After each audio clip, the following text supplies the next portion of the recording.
G'day everyone and welcome to today's video. Just wanted to run you through a renovation we did on an on-site van. Here's a few pictures of the van before we started. So it had a shower, had a toilet, which is great instead of having to go to the amenities block all the time.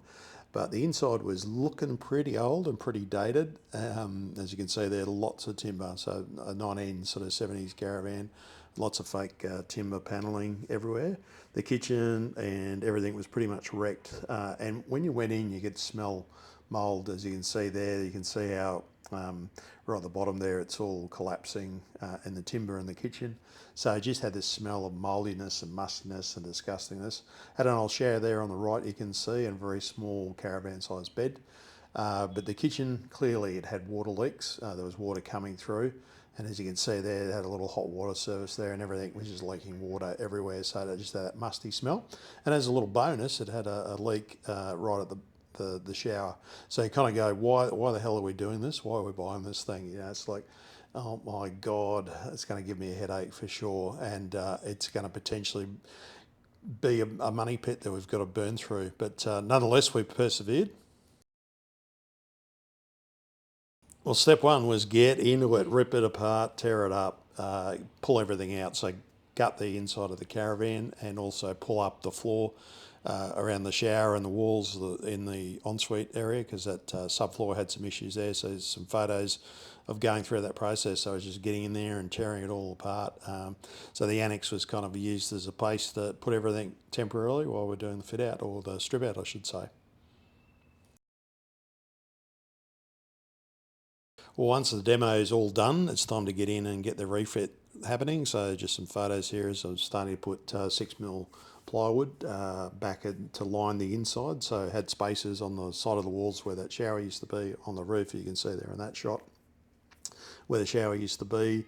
Trying to get those curves at the back of the van, the profiles right and what have you. And then also trying to make sure the floor was nice and level. So that work was all done and made it right. So we had everything set in place then to look at, what do we do from the next steps, which would be moving into the painting phase of it. But a fair bit of work there, a bit of carpentry work to cut all that and get it all in place. And so that took a little bit of time, and I started some of the work on the kitchen framing there also.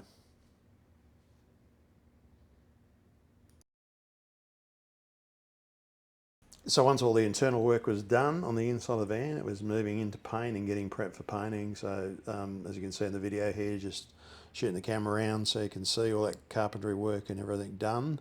And then really starting to get everything masked up, taped up, because I was going to use an airless spray system to paint the van. 3 coats, so I needed to do a base coat with a special paint that adheres better to that laminate sort of finish.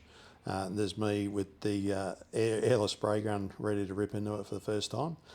Coat 1, you can see here in some of the photos, it's obviously getting a bit of coverage.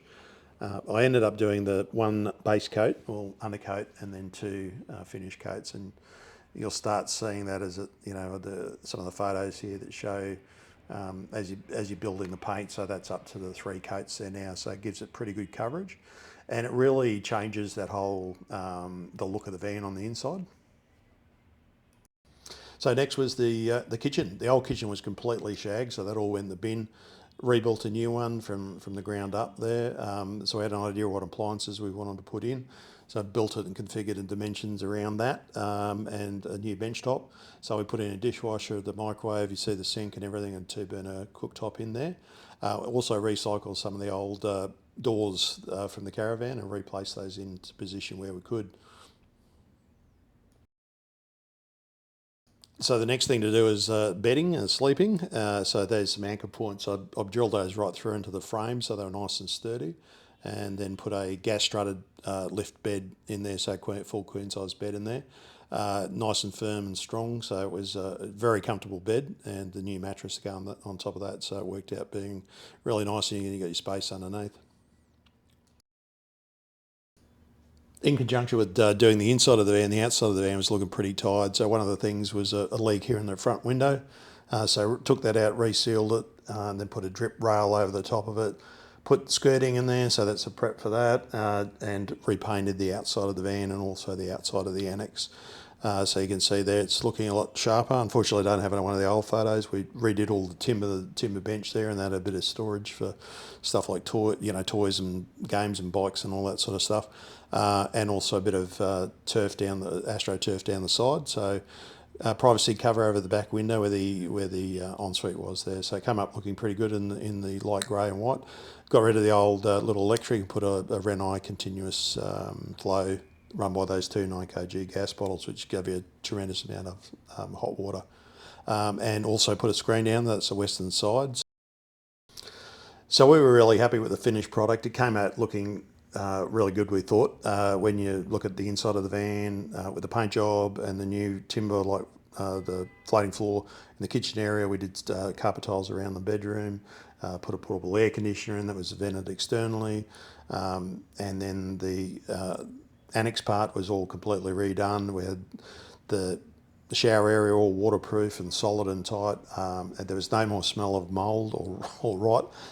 It came up looking fantastic, and we were really happy with the result. All credit to my wife for the decoration and getting all the sort of scheming looking right. So we wanted to go for a beachy coastal theme, and I think we hit that on point both inside and outside. So really happy with the overall result, and yeah, it's something that anyone can achieve if you've got a bit of DIY skill. So thanks for tuning in, and all the best. Take care.